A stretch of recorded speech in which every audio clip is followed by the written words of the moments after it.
HBO Max's Looney Tunes reboot bans guns from Elmer Fudd and Yosemite Sam.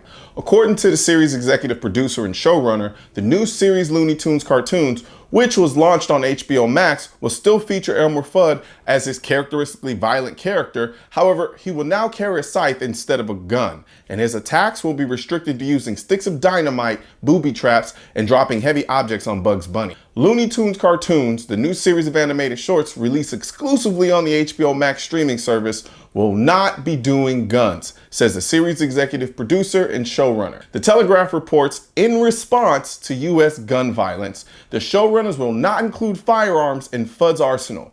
That is not to say that he has given up hunting Bugs Bunny, though.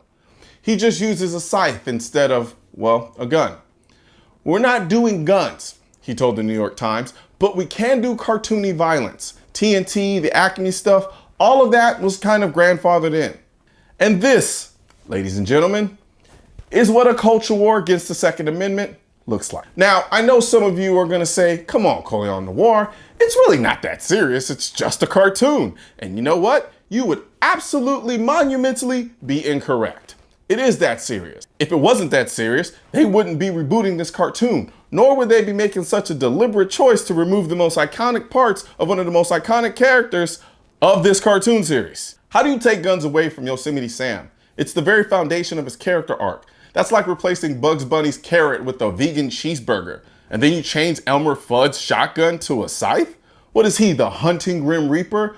This reeks of an agenda. And guess what? It is.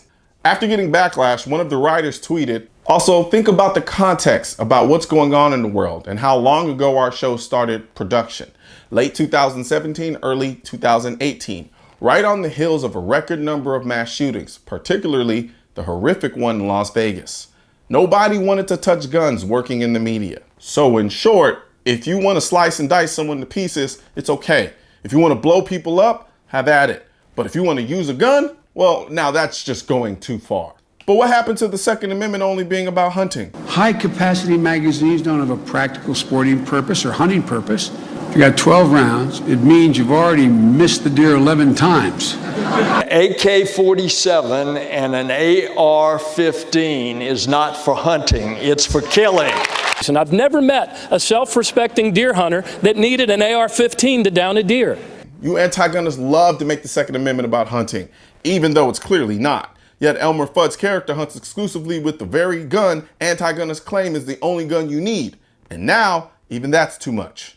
Most of the people who virtue signal like this are hypocritical, disingenuous imbeciles. This wasn't about gun violence. This was them farting in a glass and then spending the next hour taking deep whiffs of their own flatulence and telling us how great it smells. This is political. It's a way to socially condition the Second Amendment out of the minds of the next generation. However, let this be a warning to all you hunters out there who think just because you don't hunt with AR-15s, you have nothing to worry about. I'll tell you what the problem is. It's these Rambo AR-15 wielding yahoos who think they need a 100-round clip to kill a devil. It's about hunting, to go out there and be a part of nature. Elmer Fudd is now your proverbial canary in a coal mine. Notwithstanding his comically atrocious gun handling, Elmer Fudd is the prototypical acceptable gun owner in the eyes of anti-gunners.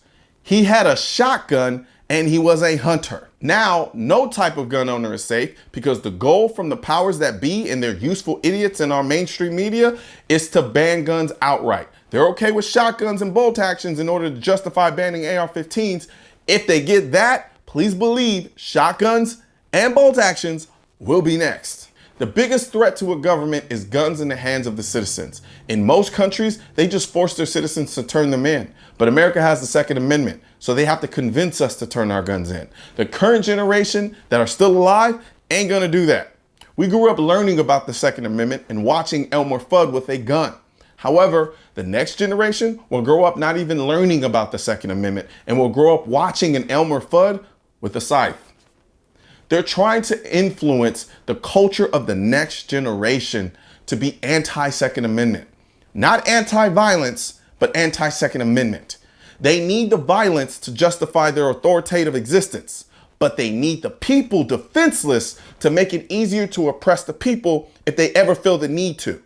And right now, These useful media idiots are doing a damn good job fighting that anti-two-way culture war by doing stupid shit like this. Right now, there's a culture war against the Second Amendment, which is why I need your help spreading our message to counter their message. You can help do this by leaving a comment, sharing this video, and clicking the bell and subscribe button. Let my voice be your voice, and let them know you want to keep America tactical, because the right to keep and bear arms shall not be infringed wasn't a suggestion, it was a directive. Also, if you're wondering where to purchase your AR-15s are essential, I will not comply. I am the militia. I lost all my guns in a boating accident, and your state-specific Keep America Tactical shirt, click the link next to my head or the link in the description section, or if you're watching this on a mobile device, tap the small triangle on the lower right-hand side of this video and click the link in the description.